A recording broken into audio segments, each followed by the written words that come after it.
Hello student आज आमी रिसार्चर ऊपर डिस्कस करिम रिसार्च की होय एडुकेशनल रिसार्च लगते एक्शन रिसार्चर कथा आमी याते बहलभावे आलोचना करिम what is research educational research what is action research discuss its definition and need steps etcetera गति एक्शन रिसार्चर विषय प्रथमते आलोचना करार आगते आमी डिस्कस करिम रिसार्चर ऊपर actually what is research research की बुली कले आमी प्रथमते एटा कथाय जानिब লাগিব रि प्लस सार्च फॉर नॉलेज अर्थात कोनो एटा विषय वस्तु पुनराय ভালদৰে জানিবৰ কাৰণে আমি যেটা ৰিসাৰ্চ কৰো তাকে ৰিসাৰ্চ বুলি কোৱা হয় গতিকে ইয়াতে মই কোৱাৰ দৰে research is mainly a thinking process and a scientific method of studying a problem and finding solution it is a movement from known to unknown গতিকে ৰিসাৰ্চ হৈছে এক প্ৰকাৰৰ এটা চিন্তাধাৰাৰ এটা প্ৰক্ৰিয়া যেটো চিন্তাধাৰাই কি কৰে যিকোনো এটা সমস্যাক সাইন্টিফিক্যালি বিজ্ঞানসম্মতভাৱে हेतु अध्ययन करात सहाय करे आरो लगते हे समस्याटुर समाधान उलियात सहाय करे अर्थात कब पारि it is a movement from known to unknown तार पिছত আহিল educational research is that activity which is directed towards development of a science of behaviour at educational institution अर्थात जिकुनु एक शैक्षिक अनुष्ठाনৰ शैक्षिक बा शिक्षागत अनुष्ठाনৰ বিভিন্ন ধৰণৰ বিষয়বস্তুৰ লগত বিভিন্ন ধৰণৰ সমস্যাবিলাক সমাধানৰ কাৰণে এডুকেশনাল ৰিসাৰ্চে আমাক সহায় কৰে গতিকে আমি ইয়াতে জেনেৰে কৈছো যে it is that activity which is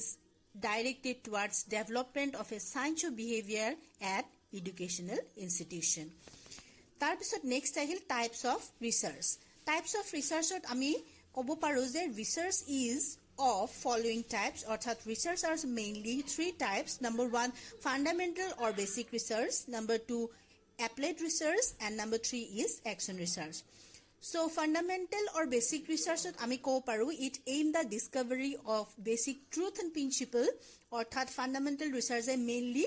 jibilak amar fundamental truth thake basic truth thake aru principle thake sei bilakor uporot আকু নতুনকৈ ৰিসাৰ্চ কৰাত গুৰুত্বতা প্ৰদান কৰে তাৰ পিছত এপ্লাইড ৰিসাৰ্চ হৈছে which is concerned with establishing relationship and testing theories in the field অৰ্থাৎ সমাজৰ বহল দৃষ্টিভংগীত এপ্লাইড ৰিসাৰ্চটো ব্যৱহাৰ কৰা হয় ফান্ডামেন্টাল ৰিসাৰ্চে যিবোৰ থিওৰি সেট কৰি থৈ গৈছে সেই থিওৰি বিলাক again applied ৰিসাৰ্চে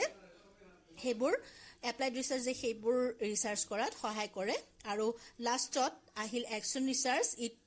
M is an immediate application. In all professional field, action research is applied to give the immediate solution of diverse problem. Orthat particular professional field action research e jikono problem or immediate solution bilak diat sahay kore aru ei solution bilak variety ba diverse problem or pora utpotti hobo para bidhor. Ebar ami alochona korim chapter 2.1 conceptual and theoretical background of the study অর্থাৎ যত তোমালকে about the problem your reviews and discussion এই গুটেখিনি কথা তোমালকে mention কৰিব লাগিব যেটো topic তোমালকে লৈছা 2.2 আছে description of the population of the sample অর্থাৎ তোমালকে যেটো ক্লাসৰ পৰা তোমালকে সেই পাৰ্টিকুলাৰ প্ৰবলেমটো চুজ কৰিছা সেই ক্লাসটোৰ পপুলেশন কিমান অৰ্থাৎ অল টোটাল ষ্টুডেন্ট কিমান হেতু পপুলেশনত আহিব আৰু সেই ষ্টুডেন্ট বিলাকৰ পৰা 10 জন 20 জন 30 জন কেজন ষ্টুডেন্ট তোমালকে চুজ কৰিছা হেতু তোমালকৰ এজ এ স্যাম্পল মেনশন কৰিব লাগিব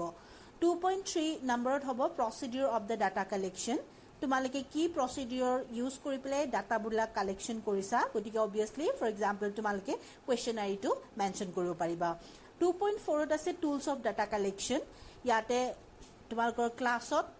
অলৰেডি ভেৰাইটি টুলসৰ বিষয়ে ডিসকাস কৰা হৈ গৈছে তো সেই টুলস অফ ডাটা কালেকশনৰ ভিতৰত তোমালকে যি সকলে যি টুলস তোমালকে ইউজ কৰিছা ফৰ एग्जांपल তলত মই মেনশন কৰি দিছো ডায়েৰী অবজাৰভেশন কোৱেশ্চনাৰী ইন্টাৰভিউ শিডিউল এটসেট্ৰা ইয়াৰে জুনে যি টুল ইউজ কৰিছা ফৰ ডাটা কালেকশন মেনশন কৰিব লাগিব 2.5 ত প্ৰি টেষ্ট তোমালকে লব লাগিব 2.6 ত পোষ্ট টেষ্ট এটা লব লাগিব 2.7 ত remedial measure for adapting the questions অৰ্থাৎ তোমালকে সেই কোৱেশ্চনাৰীখন বনাওতে তোমালোকে কি ৰিমেডিয়েল মেজাৰ তোমালোকে ল'ব লাগিব সেই কথাখিনি মেনশ্যন কৰিব লাগিব ফৰ এক্সাম্পল তোমালোকক মই কৈ দিছোঁ কুৱেশ্যনাৰীবিলাক বনাওঁতে সাধাৰণতে টু টাইপছৰ কুৱেশ্যনাৰী থাকে অপেন এণ্ডেড বা ক্ল'জ এণ্ডেড বুলি আমি সেইটো ক্লাছিফাইড কৰিছোঁ open ended question for example কোনবিলাক কুৱেশ্যন অপেন এণ্ডেড হ'ব যিবিলাক কুৱেশ্যনত ধৰা মই যদি এটা উদাহৰণ দিওঁ তোমালোকে কি ৰং ভাল পোৱা এনেকুৱা ধৰণৰ প্ৰশ্নবিলাক যদি কৰা সেইবোৰ হৈছে অপেন এণ্ডেড কুৱেশ্যন অৰ্থাৎ এনচাৰবিলাক সিহঁতক দিবলৈ দিয়া আৰু ক্ল'জ এণ্ডেড মানে হৈছে তুমি চিলেকশ্যন কৰি দিবা ফৰ এক্সাম্পল ৰঙা নীলা হালধীয়াৰ ভিতৰত তোমালোকে কোনটো ৰং ভাল পোৱা তো এইটো হৈছে ক্ল'জ এণ্ডেড কুৱেশ্যনৰ এক্সাম্পল তাৰপিছত কুৱেশ্যনাৰী বনাওঁতে আৰু কেইটামান কথা তোমালোকে মেনশ্যন কৰিব লাগিব তাতে ছেক্স জেণ্ডাৰ এক্সেট্ৰা তোমালোকে মেনশ্যন কৰিব পাৰিবা কিন্তু নামটো তোমালোকে মেনশ্যন কৰিব নোৱাৰিবা নাইবা এনেকুৱা ধৰণৰ হ'ব লাগিব টোটেলি কোনো ধৰণৰ পাৰ্চিয়েলিটি নোহোৱাকৈ তোমালোকে সেই কুৱেশ্যনাৰীবিলাক প্ৰিপেয়াৰ কৰিব লাগিব অৰ্থাৎ ন' পাৰ্চিয়েলিটি গতিকে ৰিমেডিয়েল মেজাৰ্ছ ফৰ এডাপ্টিং কুৱেশ্যনাৰী কৰোঁতে তোমালোকে এই মেজাৰ্ছবিলাকৰ কথা মেনশ্যন কৰিব লাগিব কি মেজাৰ তোমালোকে ইউজ কৰিবা নেক্সট আহিল চেপ্টাৰ 3 চেপ্টাৰ 3 তোমালোকৰ মেইনলি 4টা পইণ্ট আছে 3.1 ইয়াতে তোমালোকে এনালাইচিছ অফ ডাটা অৰ্থাৎ তোমালোকে যিমানবোৰ ডাটা ললা কালেক্ট কৰিলা ডাটাবিলাক ইউজ কৰিছা সেই সকলোবিলাকৰ এনালাইচিছবিলাক দিব লাগিব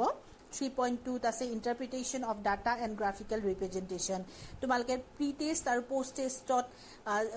কৰি পেলাই যিমানবোৰ তোমালোকে এনালাইচিছ কৰিলা ইণ্টাৰপ্ৰিটিং কৰিলা ডাটাবিলাকৰ সেইবিলাকৰ তোমালোকে গ্ৰাফিকেল ৰিপ্ৰেজেণ্টেশ্যনো তাতে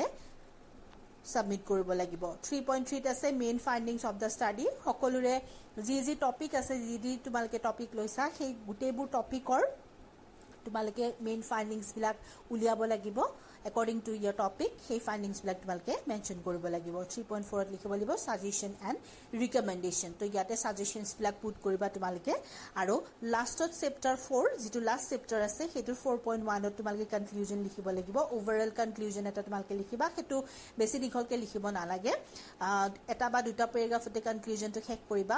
4.2 ত আছে ৰেফাৰেন্সেছ কি ৰেফাৰেন্স তোমালোকে কালেক্ট কৰিছা ক'ৰ পৰা তোমালোকে হেল্প লৈছা সেই ৰেফাৰেন্সবোৰ মেনশ্যন কৰিব লাগিব 4.3 আছে এপেণ্ডিক্স আৰু 4.4 আছে বিব্লিওগ্ৰাফি তো এইটোৱে হৈছে তোমালোকৰ একশ্যন ৰিচাৰ্জৰ মেইন ফৰ্মেট যিটো ফৰ্মেট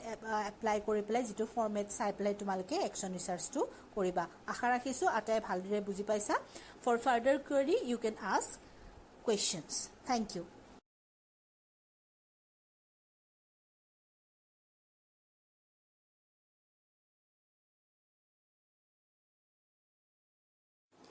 এবাৰ আমি আলোচনা কৰিম chapter 2.1 conceptual and theoretical background of the study অৰ্থাৎ য'ত তোমালোকে about the problem your reviews and discussion এই গোটেইখিনি কথা তোমালোকে মেনশ্যন কৰিব লাগিব যিটো টপিক তোমালোকে লৈছা 2.2 আছে description of the population of the sample অৰ্থাৎ তোমালোকে যিটো ক্লাছৰ পৰা তোমালোকে সেই পাৰ্টিকুলাৰ প্ৰব্লেমটো চুজ কৰিছা সেই ক্লাছটোৰ পপুলেশ্যন কিমান অৰ্থাৎ অল টোটেল ষ্টুডেণ্ট কিমান সেইটো পপুলেশ্যনত আহিব আৰু সেই ষ্টুডেণ্টবিলাকৰ পৰা 10 জন 20 জন 30 জন কেইজন ষ্টুডেণ্ট তোমালোকে চুজ কৰিছা সেইটো তোমালোকৰ এজ এ চেম্পল মেনশ্যন কৰিব লাগিব 2.3 নম্বৰত হ'ব procedure of the data collection তোমালোকে কি প্ৰচিডিউৰ ইউজ কৰি পেলাই ডাটাবিলাক কালেকশ্যন কৰিছা গতিকে অবভিয়াছলি ফৰ এক্সাম্পল তোমালোকে কুৱেশ্যনাৰীটো মেনশ্যন কৰিব পাৰিবা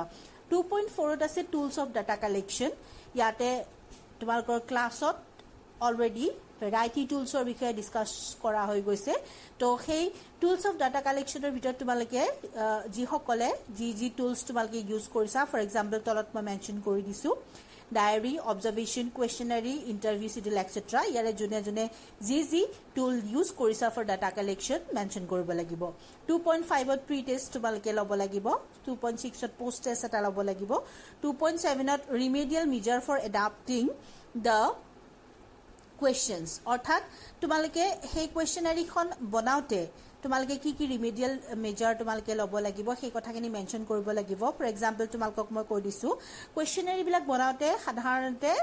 টু টাইপছৰ কুৱেশ্যনাৰী থাকে অপেন এণ্ডেড বা ক্ল'জ এণ্ডেড বুলি আমি সেইটো ক্লাছিফাইড কৰিছোঁ open ended question for example কোনবিলাক কুৱেশ্যন অপেন এণ্ডেড হ'ব যিবিলাক কুৱেশ্যনত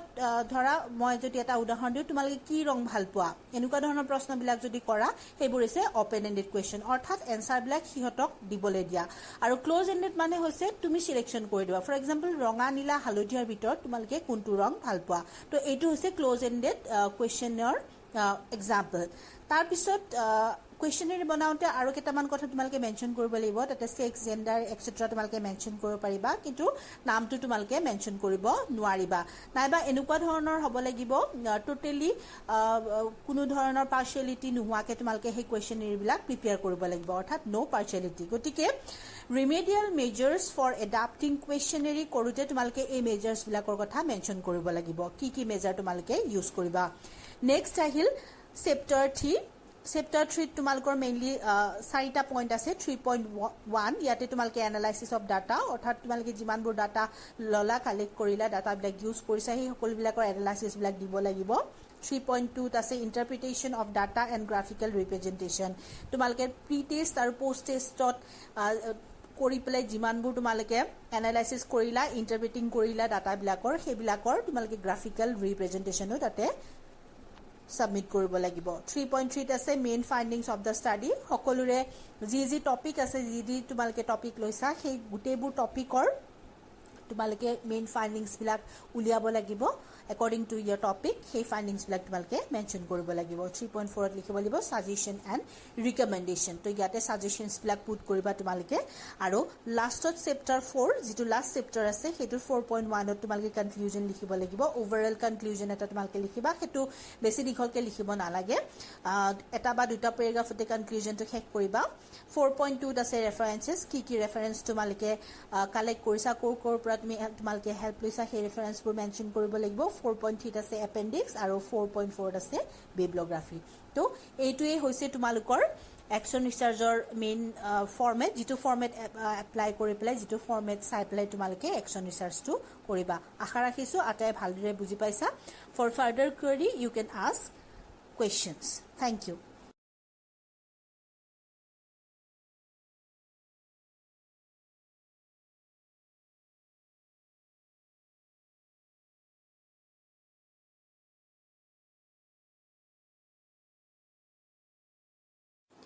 এবাৰ আমি আলোচনা কৰিম চেপ্টাৰ 2.1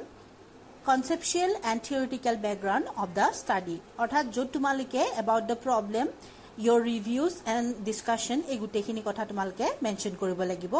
যেটো টপিক তোমালোকে লৈছা 2.2 ত আছে description of the population of the sample অৰ্থাৎ তোমালোকে যেটো ক্লাছৰ পৰা তোমালোকে সেই পাৰ্টিকুলাৰ প্ৰবলেমটো চুজ কৰিছা সেই ক্লাছটোৰ পপুলেশন কিমান অৰ্থাৎ অল টোটাল ষ্টুডেন্ট কিমান হেতু পপুলেশনত আহিব আৰু সেই ষ্টুডেন্ট বিলাকৰ পৰা 10 জন 20 জন 30 জন কেইজন ষ্টুডেন্ট তোমালোকে চুজ কৰিছা হেতু তোমালোকৰ এজ এ স্যাম্পল মেনশ্যন কৰিব লাগিব 2.3 নম্বৰত হ'ব প্ৰসিডিউৰ অফ দা ডাটা কালেকশন তোমালোকে কি প্ৰসিডিউৰ ইউজ কৰি পেলাই ডাটাবিলাক কালেকশন কৰিছা গতিকে অবিয়াসলি ফৰ এক্সাম্পল তোমালোকে কুৱেশ্যনাৰীটো মেনশ্যন কৰিব পাৰিবা 2.4 ত আছে টুলস অফ ডাটা কালেকশন ইয়াতে তোমালোকৰ ক্লাছত অলৰেডি ভেৰাইটি টুলসৰ বিষয়ে ডিসকাস কৰা হৈ গৈছে তো সেই টুলস অফ ডাটা কালেকশনৰ ভিতৰত তোমালোকে যি সকলে যি টুলস তোমালোকে ইউজ কৰিছা ফৰ এক্সাম্পল তলত মই মেনশ্যন কৰি দিছো ডায়েৰী অবজাৰভেশ্যন কুৱেশ্যনাৰী ইন্টাৰভিউ শিডিউল এটসেট্ৰা ইয়াৰে জুনে যি টুল ইউজ কৰিছা ফৰ ডাটা কালেকশন মেনশ্যন কৰিব লাগিব 2.5 ত প্ৰি টেষ্ট তোমালোকে ল'ব লাগিব 2.6 ত পোষ্ট টেষ্ট এটা ল'ব লাগিব 2.7 ত remedial measure for adapting the questions অৰ্থাৎ তোমালোকে সেই কুৱেশ্যনাৰীখন বনাওতে তোমালোকে কি ৰিমেডিয়েল মেজাৰ তোমালোকে ল'ব লাগিব সেই কথাখিনি মেনশ্যন কৰিব লাগিব ফৰ এক্সাম্পল তোমালোকক মই কৈ দিছো কুৱেশ্যনাৰী বিলাক বনাওতে সাধাৰণতে টু টাইপছৰ কুৱেশ্যনাৰী থাকে ওপেন এন্ডেড বা ক্লোজ এন্ডেড বুলি আমি হেতু ক্লাসিফাইড কৰিছো open ended question for example কোনবিলাক কুৱেশ্যন ওপেন এন্ডেড হ'ব যিবিলাক কুৱেশ্যনত ধৰা মই যদি এটা উদাহৰণ দিওঁ তোমালোকে কি ৰং ভাল পোৱা এনেকুৱা ধৰণৰ প্ৰশ্নবিলাক যদি কৰা সেইবোৰ হৈছে ওপেন এন্ডেড কুৱেশ্যন অৰ্থাৎ এনসাৰবিলাক সিহঁতক দিবলৈ দিয়া আৰু ক্লোজ এন্ডেড মানে হৈছে তুমি সিলেকশন কৰি দিবা ফৰ এক্সাম্পল ৰঙা নীলা হালধীয়াৰ ভিতৰত তোমালোকে কোনটো ৰং ভাল পোৱা তো এইটো হৈছে ক্লোজ এন্ডেড কুৱেশ্যনৰ এক্সাম্পল তাৰ পিছত কুৱেশ্যনেৰী বনাওঁতে আৰু কেইটামান কথা তোমালোকে মেনশ্যন কৰিব লাগিব তাতে সেক্স জেন্ডাৰ এক্সেট্ৰা তোমালোকে মেনশ্যন কৰিব পাৰিবা কিন্তু নামটো তোমালোকে মেনশ্যন কৰিব নোৱাৰিবা নাইবা এনেকুৱা ধৰণৰ হ'ব লাগিব টোটেলি কোনো ধৰণৰ পাৰ্চিয়েলিটি নোহোৱাকৈ তোমালোকে সেই কুৱেশ্যনেৰীবিলাক প্ৰিপেয়াৰ কৰিব লাগিব অৰ্থাৎ নো পাৰ্চিয়েলিটি গতিকে ৰিমেডিয়েল মেজাৰ্ছ ফৰ এডাপ্টিং কুৱেশ্যনেৰী কৰোঁতে তোমালোকে এই মেজাৰ্ছবিলাকৰ কথা মেনশ্যন কৰিব লাগিব কি মেজাৰ তোমালোকে ইউজ কৰিবা নেক্সট আহিল চেপ্টাৰ 3 চেপ্টাৰ 3 তোমালোকৰ মেইনলি 4টা পইণ্ট আছে 3.1 ইয়াতে তোমালোকে এনালাইচিছ অফ ডাটা অৰ্থাৎ তোমালোকে যিমানবোৰ ডাটা ললা কালেক্ট কৰিলা ডাটাবিলাক ইউজ কৰিছা সেই সকলোবিলাকৰ এনালাইচিছবিলাক দিব লাগিব 3.2 আছে interpretation of data and graphical representation তোমালোকে প্ৰি টেষ্ট আৰু পোষ্ট টেষ্টত কৰি পেলাই যিমানবোৰ তোমালোকে এনালাইচিছ কৰিলা ইন্টাৰপ্ৰিটিং কৰিলা ডাটাবিলাকৰ সেইবিলাকৰ তোমালোকে গ্ৰাফিকেল ৰিপ্ৰেজেণ্টেশ্যনো তাতে সাবমিট কৰিব লাগিব 3.3 আছে main findings of the study সকলোৰে যি টপিক আছে যি তোমালোকে টপিক লৈছা সেই গোটেইবোৰ টপিকৰ তোমালোকে মেইন ফাইন্ডিংস বিলাক উলিয়াব লাগিব according to your topic সেই ফাইন্ডিংস বিলাক তোমালোকে মেনশ্যন কৰিব লাগিব 3.4 ত লিখিব লাগিব সাজেশন এণ্ড ৰিকমেন্ডেশন তো ইয়াতে সাজেশনস বিলাক পুট কৰিবা তোমালোকে আৰু লাষ্টত চেপ্টাৰ 4 যিটো লাষ্ট চেপ্টাৰ আছে সেইটো 4.1 ত তোমালোকে কনক্লুজন লিখিব লাগিব ওভাৰঅল কনক্লুজন এটা তোমালোকে লিখিবা সেইটো বেছি দীঘলকে লিখিব নালাগে এটা বা দুটা পেৰাগ্ৰাফতে কনক্লুজনটো শেষ কৰিবা 4.2 ত আছে ৰেফাৰেন্সেস কি ৰেফাৰেন্স তোমালোকে কালেক্ট কৰিছা কোৰ পৰা তোমালোকে হেল্প লৈছা সেই ৰেফাৰেন্সবোৰ মেনশ্যন কৰিব লাগিব 4.3 আছে এপেন্ডিক্স আৰু 4.4 আছে বিব্লিওগ্ৰাফি তো এইটোৱে হৈছে তোমালোকৰ একশন ৰিচাৰ্জৰ মেইন ফৰমেট যেটো ফৰমেট এপ্লাই কৰি পেলাই যেটো ফৰমেট চাই পেলাই তোমালোকে একশন ৰিচাৰ্জটো কৰিবা আশা ৰাখিছো আটাই ভালদৰে বুজি পাইছা for further query you can ask questions thank you